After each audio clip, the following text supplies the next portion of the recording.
I grew up east of Lebanon, Oregon. In every season, I wandered all over our farm and these hills here with my dog.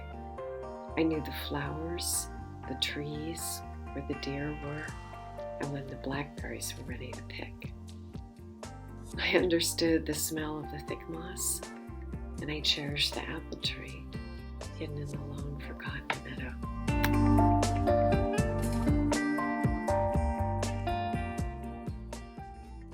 It was nature and my father that saved me.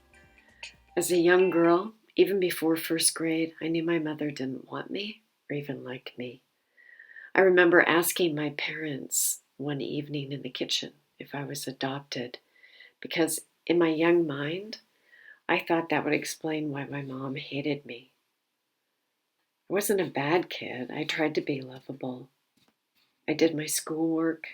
I worked in the garden. I tried to help, but it was never enough to change her mind. I just didn't understand. So I went outside. Nature was my mother, who soothed me, and the loving rain and the joyful snow and the radiant sunshine. It was there in the woods. I knew my mom was making a mistake, and I rebelled with independence.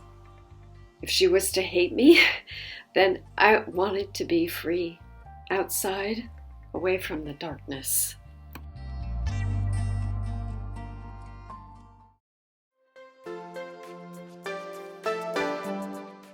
My father passed not long after I finished college. And it was then that my mother's cruelty ramped up, and I began to understand why my mom detested me. She had wanted a boy.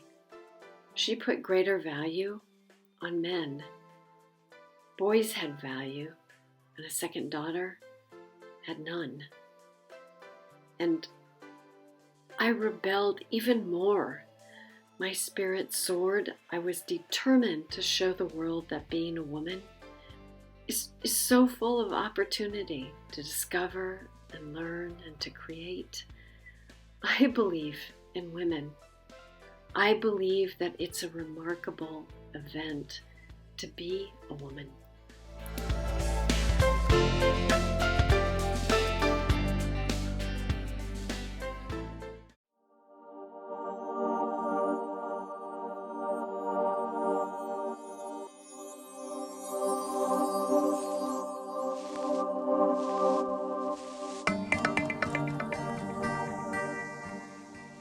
After my mother had passed, I returned to what remained of the farm.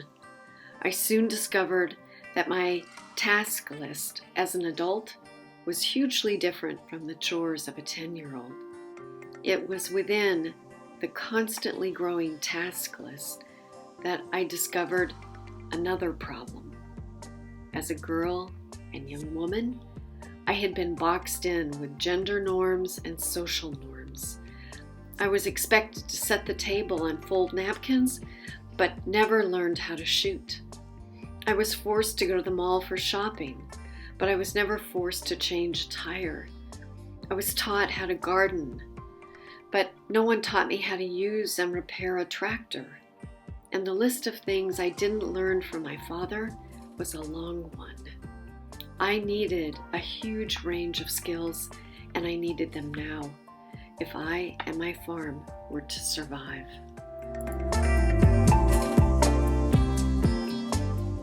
While I strived to accomplish all the tasks on the farm, I realized there was another deficiency caused by the gender norms. I didn't even have the correct emotions to get the job done. Fear was there when I needed determination. I was hesitant when I needed to be confident. I was intimidated when I should have been curious, and I was ashamed when I should have been indifferent.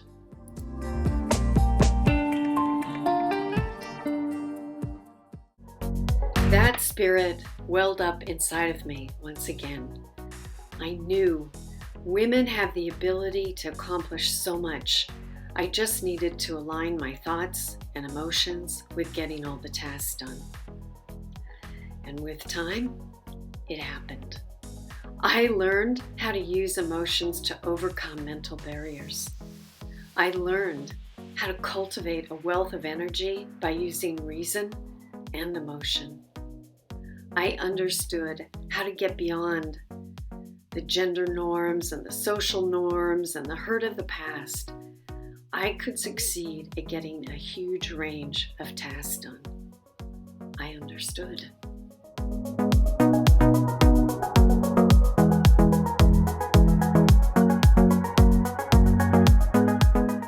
One day, my sister suggested I write a book on how I got things done on the farm. And she was referring to the physical part. But I understood it was the mental aspects I needed to write about.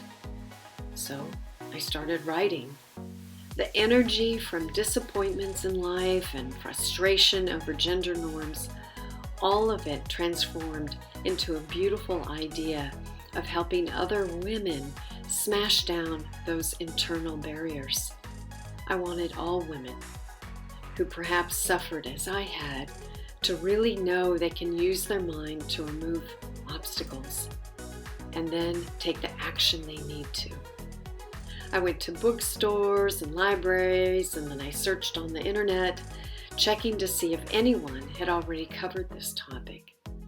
As one example, I found books that mentioned the need for bravery, but not one described how to gain bravery if a woman didn't have it already.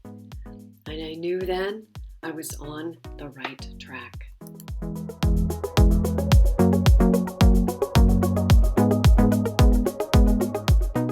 This year, I've updated and published a second edition of my book.